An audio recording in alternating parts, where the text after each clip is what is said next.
Step 1, একটা course কিনো। যেখানে এইচএসসি লাইফের মোট ১৩টা সাবজেক্টের সব বিষয়ের ক্লাস, বই, টেস্ট পেপার, দাগানো বই, chapter wise exam, one shot MCQ class, one shot CQ class একটা নির্দিষ্ট জায়গায় গোছানো আকারে দেওয়া আছে।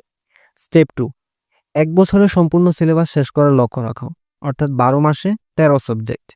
এবার মান্থলি গোল সেট করো। ফর এক্সাম্পল, মান্থ 1, প্রথম 4টা পত্রের 2টা করে অধ্যায়, physics, chemistry, math, biology.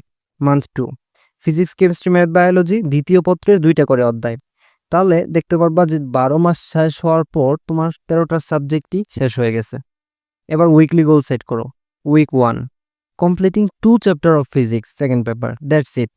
Week 2, completing 2 chapter of math first paper, that's it. এবার ডেইলি গোল সেট করো। কমপ্লিটিং 5 ক্লাস অফ ম্যাট্রিক্স নির্ণায়ক, ফর এক্সাম্পল।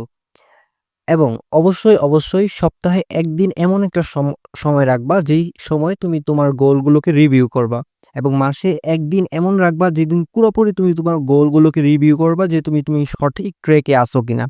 এভাবে চলা টাফ, বাট অসম্ভব না। তাহলে দেখবা যে ১২ মাসে না হলেও ১৫ মাসে বা ১৮ মাসে তোমার সিলেবাস শেষ হবেই।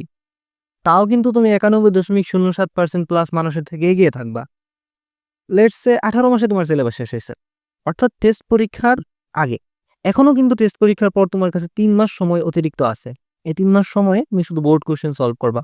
প্রত্যেক চ্যাপ্টার থেকে ১০০টা এমসিকিউ এবং ২০টা বা ১০টা সিকিউ সলভ করবা। তো এখানে তুমি মোট ১৩টা সপ্তাহ পাবা। ফর এক্সাম্পল, প্রথম সপ্তাহে তুমি যদি ফিজিক্স, কেমিস্ট্রি, ম্যাথ, বায়োলজি ৩টা করে চ্যাপ্টার পড়ো, তাহলে দেখবা ৮ সপ্তাহ যেতে না যেতেই তোমার মোট ৮টা সাবজেক্ট শেষ হয়ে গেছে। এবার তুমি বাকি ২ সপ্তাহের মধ্যে বাংলা, ইংলিশ এবং আইসিটিটা শেষ করে ফেলো। তারপরও তোমার কাছে ৩ সপ্তাহ অতিরিক্ত আছে। তো এই ৩ সপ্তাহে তুমি জাফলং, কক্সবাজার, বান্দরবন ইত্যাদি বিভিন্ন জায়গা থেকে ঘুরে আসতে পারো। Just joking. এই ৩ সপ্তাহে ২১ দিন সময়, ২ দিনে একটা করে বই, নোট রিভিশন, বোর্ড কোয়েশ্চেন, চোখ বোলানো প্লাস দাগানো বই, জাস্ট এটুকুই, আর কিছু না। এভাবে মোট ৪ বার তুমি এইচএসসি লাইফের সিলেবাস শেষ করতে পারবে, কারণ একবার তুমি পরীক্ষার আগে শেষ করবে। যদি সত্যিই এভাবে তুমি চলতে পারো, আল্লাহ না চাইলে কেউ তোমার এ প্লাস ঠেকাতে পারবে না, ইনশাআল্লাহ।